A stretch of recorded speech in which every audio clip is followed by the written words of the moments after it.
4:30 in the morning, Father's Day, 2026. A convoy of unmarked Chevy Tahoes idles in the parking lot of a federal staging area off Calle Real. Headlights off, engines warm.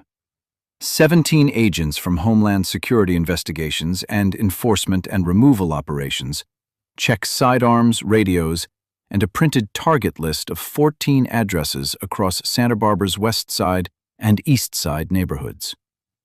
The lead agent, a supervisory deportation officer out of the Los Angeles field office, zips his vest and signs the operational order. The sun is still 90 minutes from clearing the Santa Ynez Mountains. The first knock will come at 5:42 a.m. By 6:15, the first detainee is in the back of a transport van. By 8 o'clock, 11 more will follow. By the time church bells ring across the mission, families who planned a backyard carne asada will be calling immigration attorneys instead.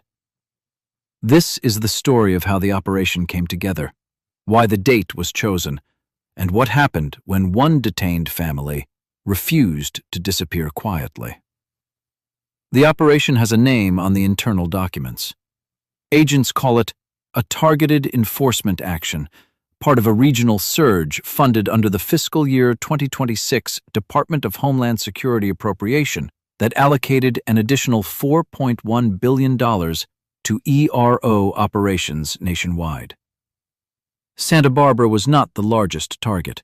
It was not the loudest. On paper, it was a routine sweep of 14 individuals with prior removal orders, criminal convictions, or both, a category the agency labels at-large priority cases. But Santa Barbara is not Phoenix. It is not Houston. It is a coastal city of 88,000 people where roughly 1 in 3 residents is Latino, where day laborers gather every morning outside the Home Depot on Calle Real, and where the gardeners, line cooks, and hotel housekeepers who keep the tourist economy running mostly live in a 5-square-mile corridor between Highway 101 and the railroad tracks. An enforcement operation here does not stay quiet. It cannot. The legal framework is straightforward. ICE operates under Title 8 of the U.S. Code, Sections 1226 and 1231, governing detention and removal, with administrative warrants signed by a deportation officer rather than a federal judge. Those warrants do not authorize forced entry into a home. They authorize the agency to take a person into custody if that person steps outside, opens the door voluntarily, or is encountered in a public space. Every veteran agent on the convoy knows the distinction. Every immigration attorney in town knows it too. What the agents do not know, as the Tahoes roll east on the 101 toward the first address on De La Viña Street, is that one of the names on their list belongs to a man whose family has already retained a lawyer. His name appears in court filings as Oscar Eduardo Morales Reyes, 43 years old, a landscaper who has lived in Santa Barbara for 19 years. He has 2 U.S. citizen daughters, ages 9 and 14. He has a removal order from 2011 that he never knew about, issued in absentia after he missed a hearing he says he was never notified of. He has no criminal record. He was planning to grill tri-tip for his father-in-law that afternoon. At 5:42 a.m., 4 agents in navy windbreakers with yellow ICE lettering knock on his front door. His wife answers. She does not open the screen. She asks for a warrant. The lead agent holds up an administrative form. She tells him in Spanish and then in English that her husband is asleep and that she does not consent to entry. The agent nods. He steps back. Then he posts 2 officers at the rear alley and 2 at the front, and he waits. This is the part of the operation that does not make the press release. The agency calls it knock and talk plus perimeter. The detainee eventually has to leave the house, for work, for groceries, for a daughter's soccer practice. The clock belongs to the government. Oscar Morales Reyes walks out of his back door at 7:11 a.m., carrying a bag of charcoal for the grill. He is cuffed in the alley behind his own kitchen window. His older daughter watches from the porch in pajamas. She is 14 years old. The neighbors begin to film. By 7:30, 3 cell phone videos are already circulating on Instagram. By 9 o'clock, a local rapid response network, a coalition of churches, the 805 Immigrant Coalition, and a handful of attorneys from the California Rural Legal Assistance Foundation, has logged 7 separate detentions across the West Side. By noon, the count is 12. By 4 p.m., the local CBS affiliate is broadcasting live from the corner of Bath and Mitchell-Torrena. Santa Barbara Mayor Randy Rouse releases a statement saying the city was not notified. That last part is technically true and operationally meaningless. ICE is not required to notify local jurisdictions in California. Under State Senate Bill 54, the so-called Values Act, local law enforcement is actually prohibited from coordinating most enforcement actions with federal immigration agents. The agency informs no one. The agency does not have to. But the question hanging over the city by Sunday evening is not legal. It is moral, and it is logistical, and it is one word long. Why? Why Father's Day? Why Santa Barbara? Why now? The official answer, given 2 days later in a written statement from the ICE Los Angeles field office, cites operational scheduling based on the availability of personnel and intelligence on target presence. Translated from the bureaucratic, on a Sunday morning, on a holiday, targets are more likely to be home. Family gatherings make for predictable locations. Weekday work schedules scatter people across job sites from Goleta to Carpinteria. Sunday morning, they are with their kids. Think about what that means. The very fact that made the operation efficient, that fathers would be with their families, was the same fact that made it devastating when those fathers were taken away in front of those families. The agency does not deny this calculus. It does not need to. Internal ICE planning documents reviewed in similar past operations show that family presence indicators are a standard variable in operational scheduling. Holidays are not avoided. They are, in some cases, preferred. The obvious question is why the agency would accept the public relations cost of a Father's Day sweep. The answer is that the cost, as measured by the people making the decision, is low. The Los Angeles field office covers 7 counties and roughly 19 million people. A backlash in Santa Barbara, a city of 88,000, does not register on the quarterly performance dashboard that measures enforcement productivity in arrests, removals, and final orders executed. What does register? Numbers. By the end of June 21st, the Santa Barbara operation has produced 12 confirmed arrests. 8 of the 12 have prior removal orders. 2 have prior misdemeanor convictions, 1 for driving under the influence in 2019, 1 for petty theft in 2016. 2 have no criminal history at all and were swept up as collateral arrests, a term for individuals encountered during a targeted operation who turn out to be removable themselves. Collateral arrests are not accidents. They are authorized, encouraged, and counted. The 12 detainees are processed at the ICE field office in Camarillo, then transported by van down the 101 to the Adelanto ICE Processing Center in San Bernardino County, a 1,940-bed facility operated under contract by the GEO Group. Adelanto is roughly 180 miles from Santa Barbara. For a wife trying to visit her husband, that is a 4-hour drive each way, assuming no traffic on the 405. There is always traffic on the 405. Oscar Morales Reyes is booked into Adelanto at 9:47 p.m. on June 21st. His A number is assigned. His personal property, a wallet, a phone, a set of keys, $11 in cash, is logged and sealed. He is given a blue jumpsuit, indicating non-criminal civil detention. He is placed in a 64-bed dormitory. His wife, Maria, does not know where he is until 11:30 the next morning, when an attorney from CRLAF finally locates him through the ICE online detainee locator. By then, she has called the field office 17 times and gotten through twice.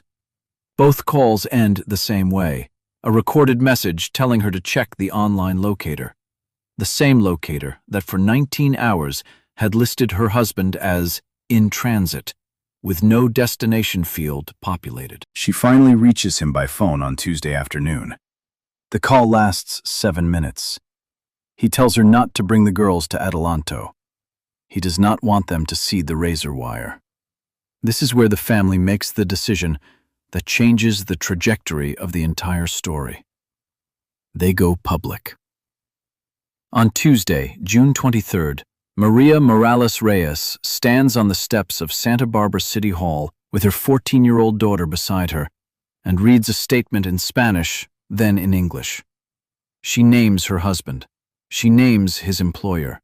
She names the gardening route he has run for 9 years, the same route that includes the homes of 2 sitting Santa Barbara County supervisors.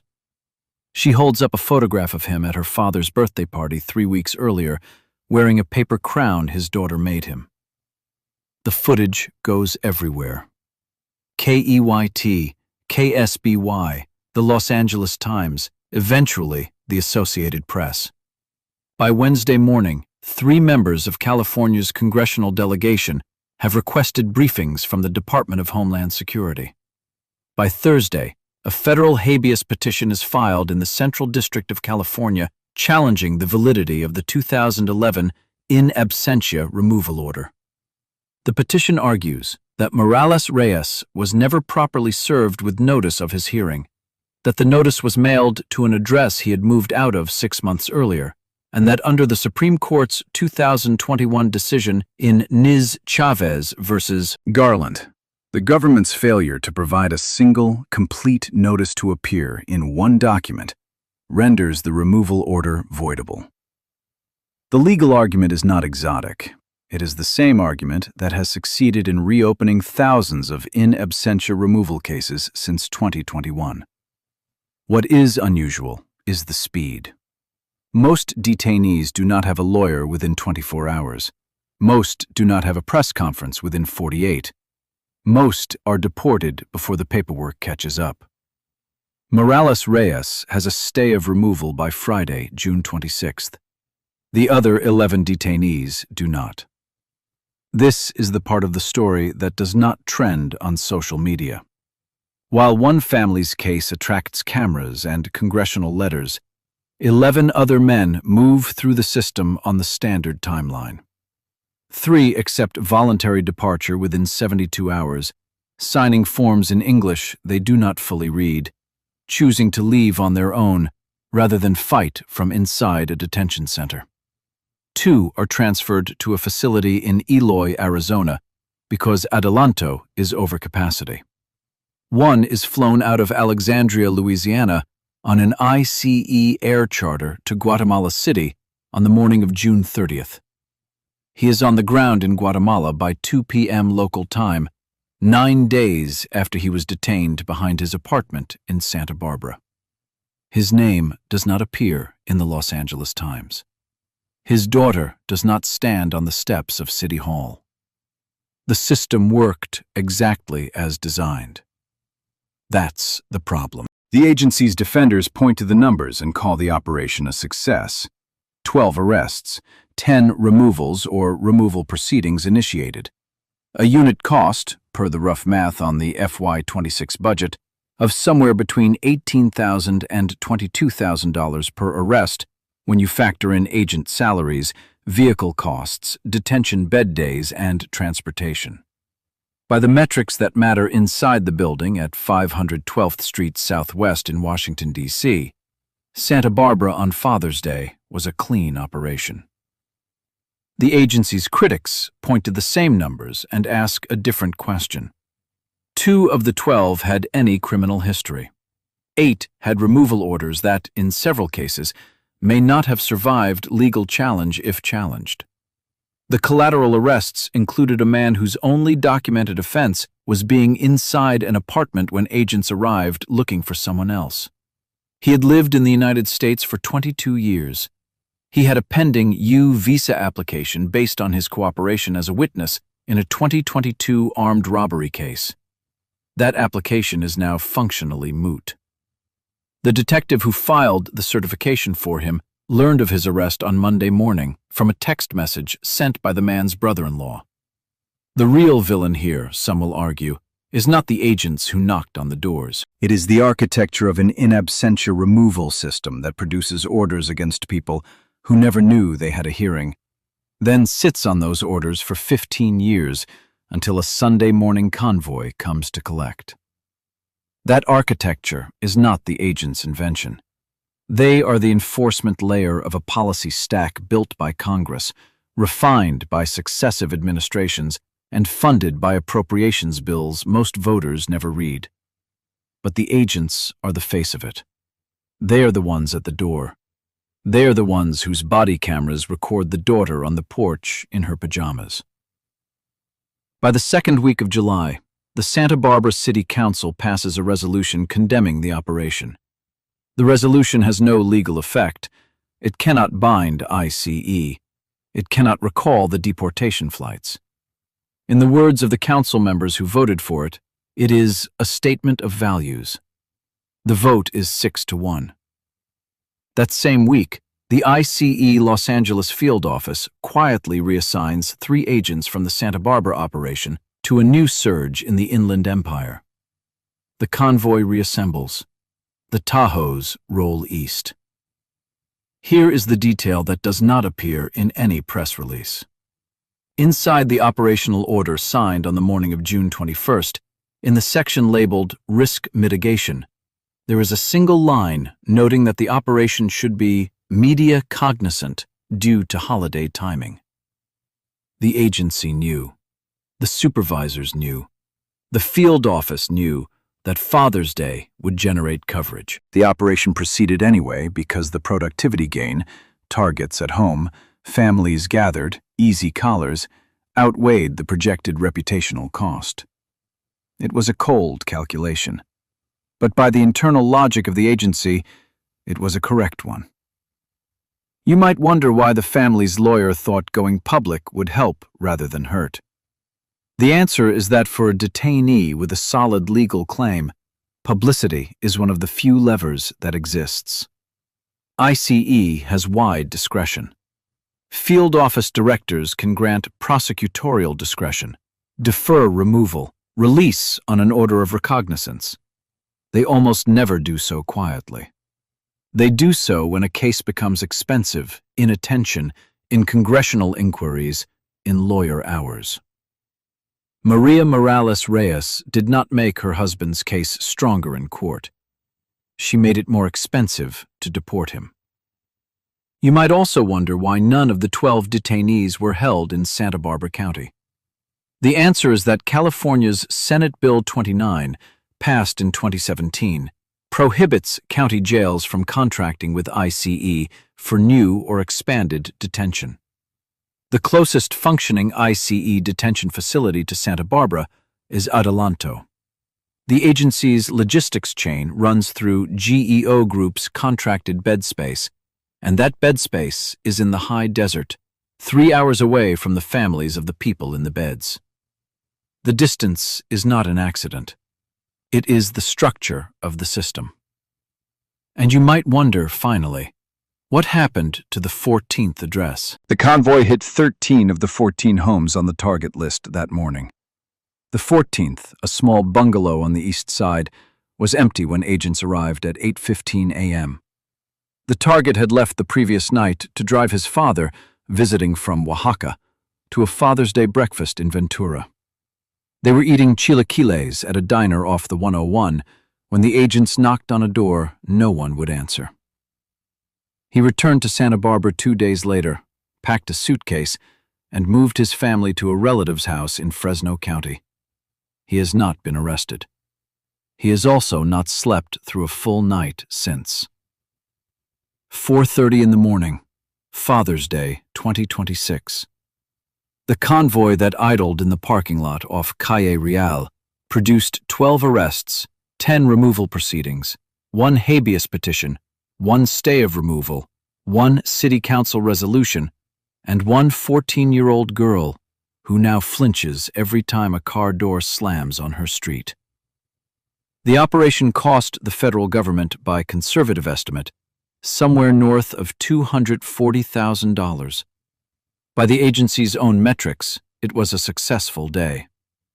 Oscar Morales Reyes remains in Adelanto as of this recording, awaiting a hearing on the reopened removal proceedings.